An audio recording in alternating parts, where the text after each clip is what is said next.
Welcome to This Week in Mariemont Warriors Sports here in ASP Media, powered by Sidearm Sports on MariemontSports.com. I'm Jason Griefer, and we're joined by Mariemont Athletic Director Tom Nurl. Tom, good to talk to you once again. Good to see you in the office here today instead of out on the road. How are things?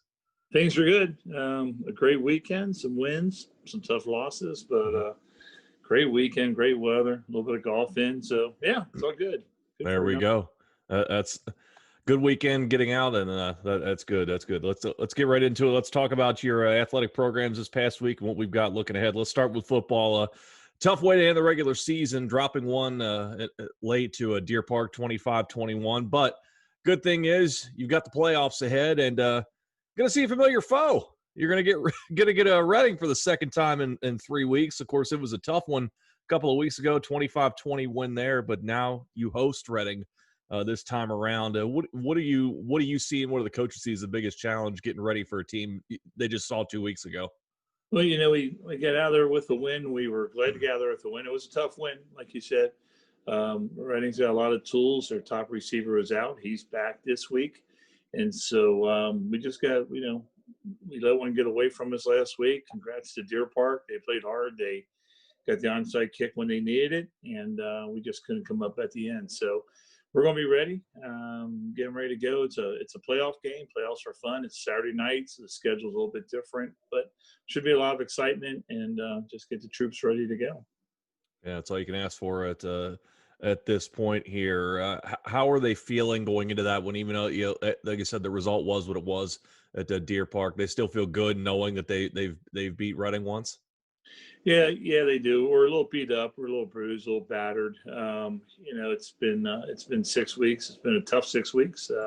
Some hard hitting opponents and everything else. So we think the kids are ready to go. We know the young ones are all up and ready. And you just kind of hit that grind. Game 6, Game 7 in the season. But it's like we said, there's going to be some excitement there. We're going to get ready and see what happens. It's hard to play an opponent twice. As I said before, we were lucky to get out of Reading, so hopefully we get some magic this week. Absolutely, and should be a good one there to begin the playoffs. Let's move on to the Lynx, and first we made special mention of Lainey Hurd a week ago. Getting into the sectionals and actually played very well. Finished second there, and so she's through to the districts this coming week. How did she feel she played, and what do you think her chances are to go beyond Wednesday? She had a great round. She really felt good about that round, as she should. Back-to-back 44s, just consistent all throughout. She went up to Pipestone this weekend, got a practice round in, so she's feeling really good about her game. The competition gets a little bit stiffer at this point, but she's feeling really good about things. So looking for good things for her on Wednesday. And we'll be looking forward to talking about that next week. Let's move over to the boys, and they go to the sectionals. And we see the results come in, and it just seems like your team, Indian Hill and Madeira, are just all joined at the hip. They've been that way all season long, and then they go to the sectionals as a team, and they finish in a 3-way tie, which is very fitting given how the year's gone. But you guys wound up finishing first via the tie break, so everybody's through to the districts. When this result comes in, do you just kind of laugh at it and say, "Of course, it had to finish this way at the sectional"? We keep thinking, we're going to get them sooner or later. The preview we lost on the tie. Madeira and Indian Hill with the CHL championship with a tie, and both of them going down to like their 5th golfers on that. And so when this one came in, I'm looking at the scores, and I'm thinking, okay, where are we at in the tiebreaker? And in our number 5 was about 6 strokes better, and so that was good to see. But yeah, it's just like, all right. Just change the face. The body's the same. These 3 all year long. Just good. And it's good. It's good for our league. It's good for golf. I mean, 3 teams like that. And Wyoming just missed. And so good golf in the league. And it's going to be fun. It's a familiar course for Glenview this week. Guys are excited. They're ready to go. So they want to take one step further than they did last year. And hopefully we're hitting our stride. Do they feel like they're in a place as far as where their games are at right now that they can go that step further? Yeah, they feel really good about it. Some off games on for the CHL championships the week before, but they're all clicking last week. No one's especially low, but they're all bunched with a lower score, and so which helps. You can be over. And when your number 1 and 2 come in at 3 and 4, and then you got your number 3 sneaks in at 6, and all your scores are bunched like that, it really helps. And so they're all with good scores last week, and that'll be fun to see tomorrow out of Glenview. Yeah, we'll see if you guys can get through and maybe not necessarily be joined at the hip with Indian Hill and Madeira. Yeah, we gotta get away forward. from them later, so they can stay home, and we'll go ahead and go. There you go. See, there you go. Well, let's go with that going forward. Let's talk about your volleyball team. They're kind of in a tough stretch right now. They've lost 5 straight, and they've all been via the sweep. They've been competitive in the matches. Things just haven't gone their way. But now they're going to get the next 4 on the road, starting with Seven Hills. So a tough stretch coming up. We're later in the regular season. Things aren't going their way, and now they go on the road. So what's the mindset right now of the team, and can they potentially use this upcoming road trip as kind of a rallying point that, hey, we're out of our comfort zone, we're away from home, now it's time to band together even more so and get the ship righted by the end of the regular season? Sometimes a change of scenery is good. Just get out, see the world. The big world that we live in the CHL. But go over to Seven Hills. We haven't played them in a long time, so it's good having a fresh face on the schedule. And then with Finneytown, Reading, and Deer Park coming up, just to get out a little bit. But even our home games aren't really home games because we're playing in the junior high gym. So just shaking things up a little bit, making they change their whole routine. They eat before they go to their games. They get on the bus, and sometimes the bus brings a little camaraderie in. So, hopefully we can shake it up a little bit. These are good matches for us the first round. So hopefully we can start putting things together. It's tournament draw time for volleyball and soccer. So if you're going to make a move this week. Maybe get 3 wins in before the votes. Move up a little bit with that. And that would be definitely a good thing, not only for the draw, but also just for morale wise, Right. For the stretch they've had over the last couple of weeks, for sure. Let's move over to cross country, and very, very strong performance out at Indian Lake over the weekend. The boys win as a team. The girls finish second. Lily Bauer just leaves everybody in her wake and runs a time of 18:51, which is now the leading time in the league this year for the girls. Bennett Turan finished second in the boys race. So they're feeling good. Things are going the right way. The league championship's just around the corner. Does this feel like one of those instances where they are peaking at the right time? Well, they haven't run in a while, and so to get out on a new course up at Indian Lake and a fun course, to get out, get together again, it felt good for the kids. The coaches felt good about that as well. So you had to get out. Lily to post another quick time. Bennett going up there, the boys team to get the trophy.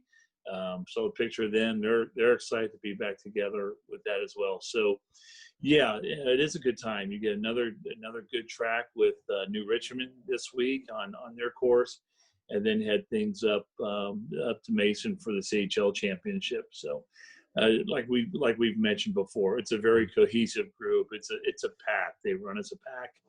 They stay together. They're excited. They want to see what they can do. They want to get to Voice of America. They want to get back up to Troy, to the regionals, and then see who we can put in the state meet. Is there an expectation or a confidence that you can make it that far with either just maybe a couple of runners or maybe the teams?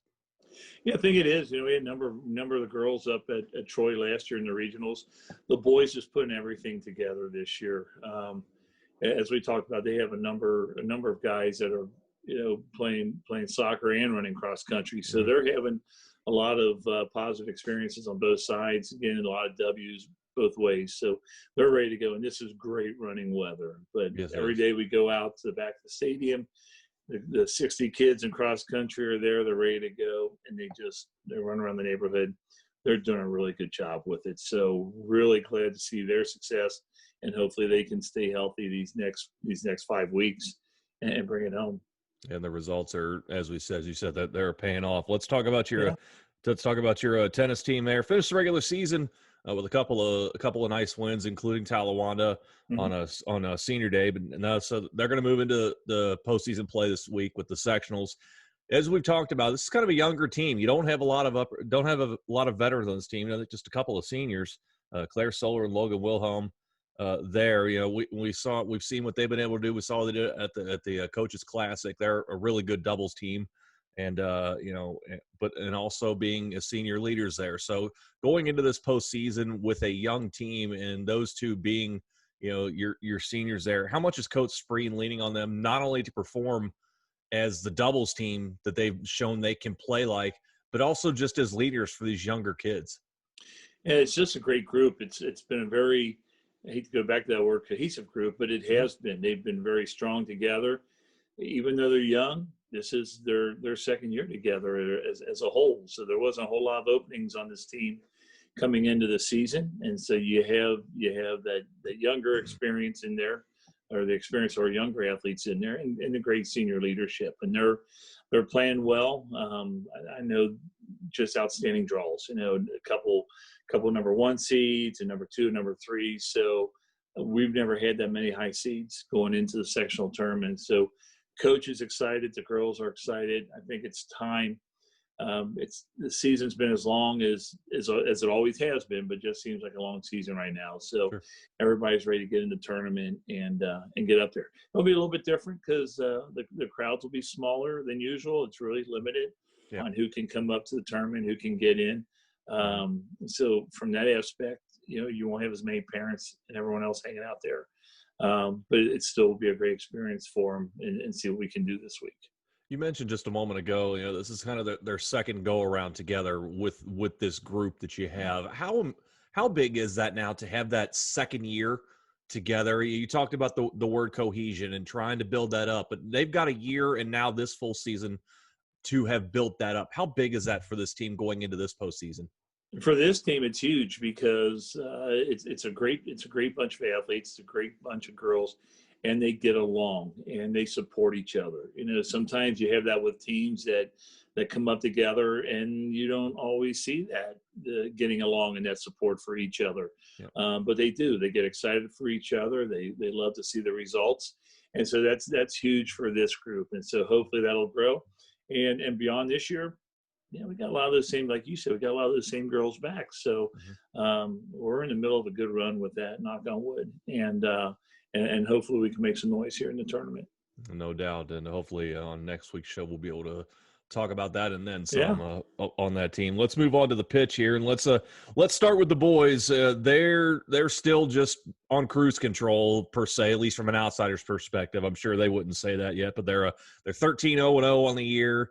Just got a few games left in the regular season, starting on Tuesday with Deer Park. So, we're eyeing the end of the regular season. You said the draws. You're playing right now to determine the draw and where you're going to be there in the postseason. So, are we at a point where the coaches are maybe looking at trying a few different things, some different sets, different lineups, different action out there to see if maybe they can pick up on something to use in the playoffs?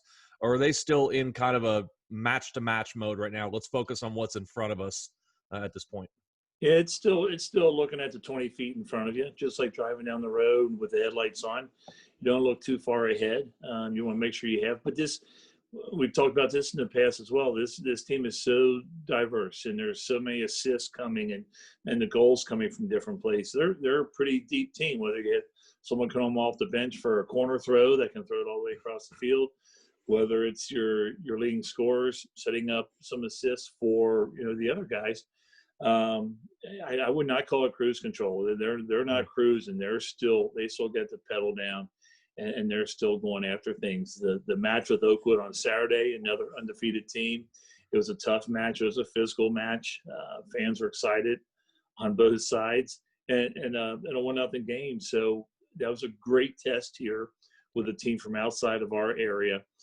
Just to see how we match up with them. So it's going to be a fun week. We've got Deer Park coming in here, I believe, on Tuesday, and then our Saturday game, which was originally a Saturday game with Batavia, that's going to move to Friday night at 5 and 7. So a little Friday night football for the boys again, just to shake up the schedule a little bit, give some more people out there. It'll be a fun week. So yeah, they're going. They're not letting up. We still got some tests ahead of us that we need to pass, and they're doing their best to prepare. Yeah, they really have turned it up as of late. I want to talk about a young man who we've talked about here on the show in the past, and really because he's elevated his game even more, and that's Luke Brothers. He's up there at the top of the leaderboard in scoring, goals, assists throughout the league, but particularly of late. In his last 5 matches, 9 goals and 8 assists. So he's even taken it to another level Yeah. these last couple of weeks. We know how great he's been at Mariemont throughout his entire career. This run is nothing new for what you guys have seen during his career. So now that he's a senior, this is his last go around. What's it been like to watch him take his game to an even higher level than maybe it's been in the past, or be on a run like this that maybe he hasn't been on before?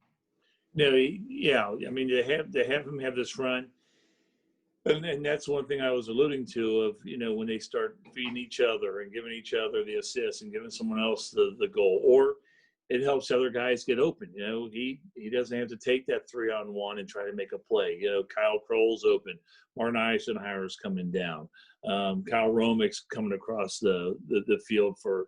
They all raise their game, and why Luke's getting a lot of the attention right now.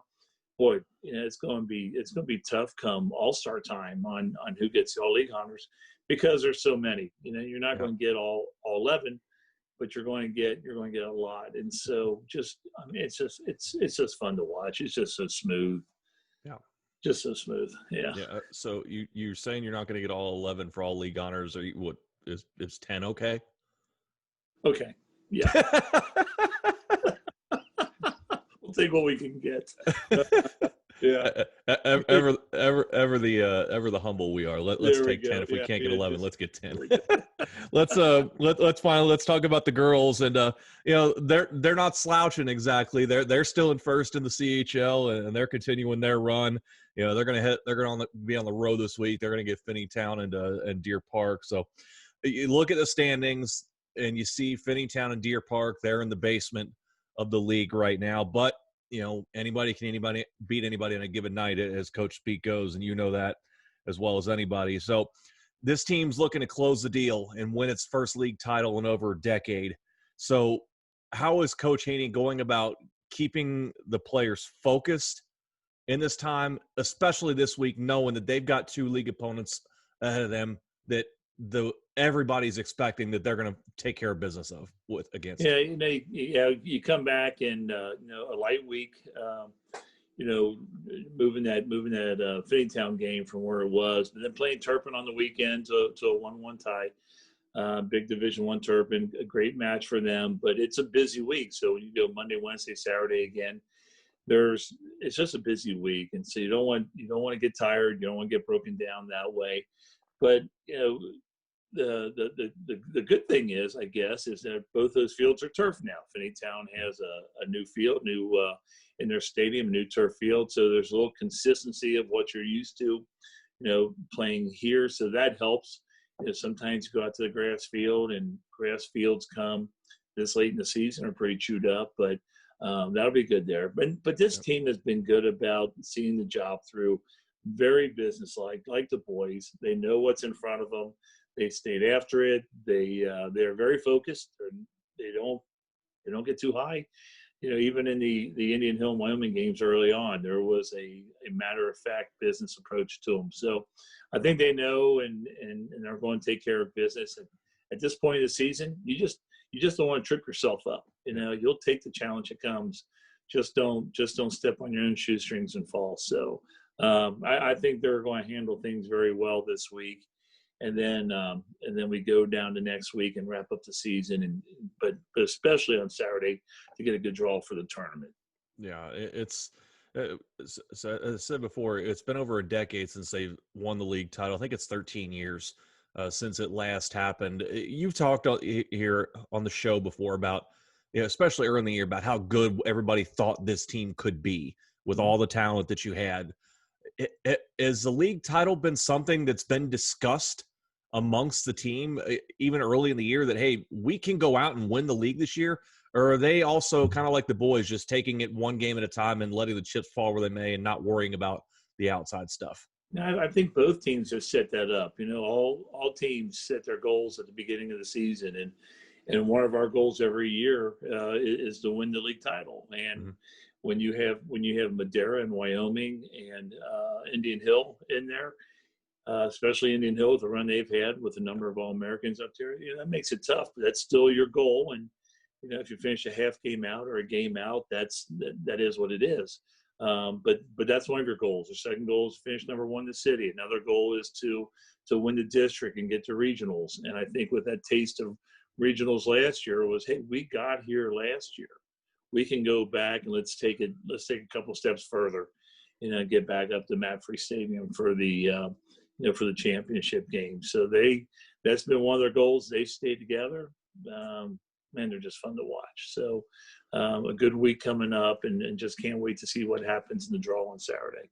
Yeah, no doubt. Not only see what happens to the draw, but see if they can indeed close the deal out here.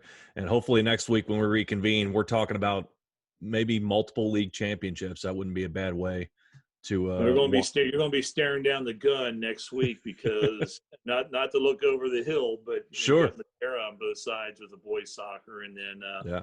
I'd like to get a playoff win under our belt, Saturday night with that. And then, maybe got some golfers and some tennis players still playing. So it's a big week. This is a big week for the Warriors and the next 2 weeks with what we want to do with our season. So looking forward to it. Yeah, we are certainly looking forward to it here as well.